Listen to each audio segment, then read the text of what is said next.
Hi guys, it's ASBYT and this is the Huawei Watch GT2e. I've been using it on and off for about a week or so and this is my full review. Now quick disclaimer, Huawei were kind enough to sponsor this video, but as always all opinions are my own and I will show you the pros and the cons as far as I see them. So firstly, yes, this E variant is similar to the regular Huawei Watch GT2 which I have already reviewed, but with a few key subtle differences which we'll get to. I will leave the link of that original review of the GT2 watch in the video description below so you can go through and check it out after watching this if you haven't already seen it. But now let's turn our attention back to the GT2e. So firstly, the unboxing experience is very simple. You get the watch, the charging disc and cable, and setup manuals. And that's pretty much it.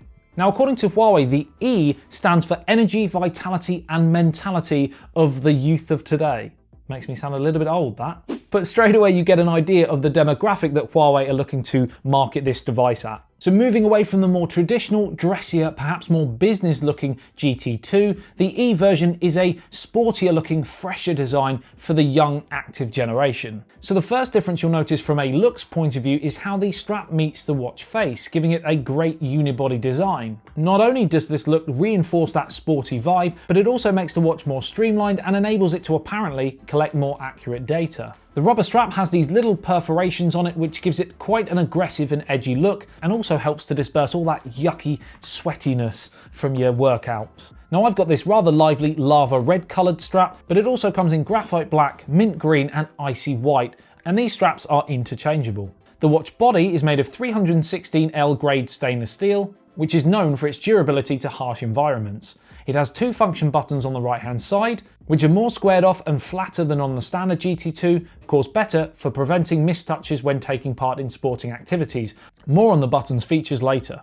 The body houses a 1.39-inch AMOLED high precision touch display supporting a resolution of 454 by 454, and you can expect the same colour saturation and contrast as you would see on a Huawei smartphone. Now, one brilliant feature about this watch that, as far as I'm concerned, has to be a must really now on smartwatches is that ability to have an always-on display. And you can obviously decide whether you want this feature on or off depending on how long you want the battery to last. With always-on display off, you can get up to 14 days battery life on here thanks to that Kirin A1 chip. With the always-on display on, it's about half that. Obviously, if you use things like GPS a lot, this will affect your battery times, but it makes such a massive difference not having to charge your watch every day. The watch also utilises Huawei's fast charging system, which is great. With 5 brightness options, it's easy to use even in bright sunlight, and again, you can manually choose these settings 1 to 5, or you can leave it in auto, which I generally tend to do. These and other settings like Bluetooth and the mentioned always on display can be found with a simple swipe down from the top. Also in this quick drop down menu are do not disturb, alarm, etc. A simple swipe up from the bottom takes you to your notifications where you can stay up to date with all of the latest information from all of your favourite apps. Now, no, you can't actually respond to those notifications straight from the watch, but it's a feature that I sometimes find on other smartwatches that can do that. It's a bit counterproductive sometimes, because by the time you've actually gone onto the watch and typed out with the little tiny keyboard your responses, you probably would be quicker just picking up your phone and answering. So I personally like using a smartwatch to sift through the notifications that come through and see whether there's anything that I actually need to respond to there and then. A press and hold on the watch face takes you to the face designs, and Huawei have actually added a load more recently over on the Huawei Health app, which you also use for your setup and connection to your smartphone. Inside the Health app, you can add all of your personal stats and can view, amongst many other things, exercise records, sleep tracking, and app notification settings. From home, if you swipe left or right, you have instant access to your heart rate and stress monitoring, as well as weather, music, and some fitness data like step count.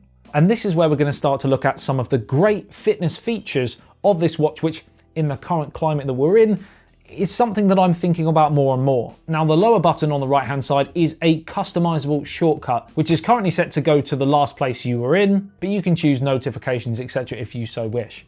If we click that top right button, we have things like workout, which has running courses with different levels for fat burning, endurance, etc.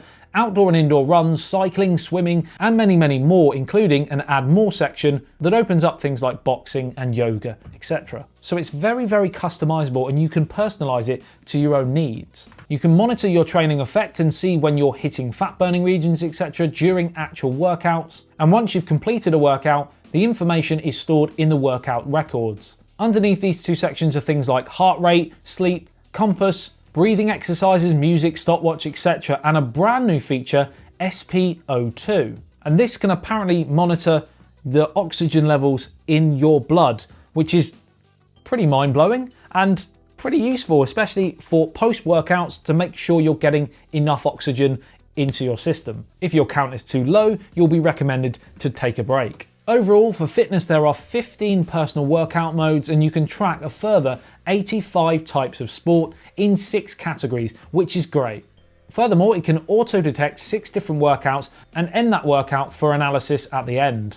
This, of course, will speed up the process. You don't have to manually set up your workout every time, so you can just jump in, get involved, and you're good to go. Precise GPS tracking also adds a further dimension for tracking and sharing workouts, etc. to all of your social media channels. So if you're into showing off how you've managed to run from London to Edinburgh and back 6 times in a week, you can do that. I've been using this watch this last week for my daily exercise routines, and I have found it really useful to be able to monitor my progress. This means, of course, when the football season reopens, I can call up Chelsea and say, Frank Lampard, I'm ready for you. I've got my boots ready. Let's do this. First team action. He's definitely not going to put me in the team. Now, as far as smartwatches go, the Light OS software plus 32 megabytes of RAM means the GT2e is fast and fluid to use, which takes away that element of frustration, so you can simply focus on your fitness. It also has 4 gigabytes of storage for music if you wanted to add that.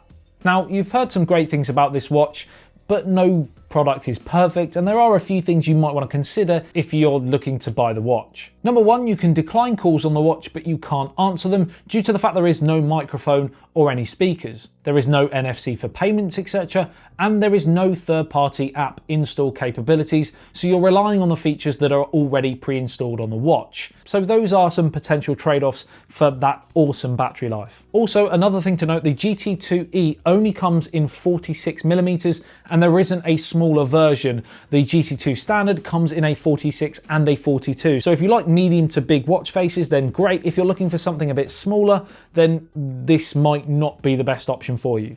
All things considered, for students and young professionals, or even if you just want a sporty vibe to your brand new smartwatch, for $159.99, but I've got £20 off in the video description below using a special code. So for $139.99, I think you're getting a pretty great watch for the price. The code for that £20 discount is ASBYT20, and you can simply just use it at checkout.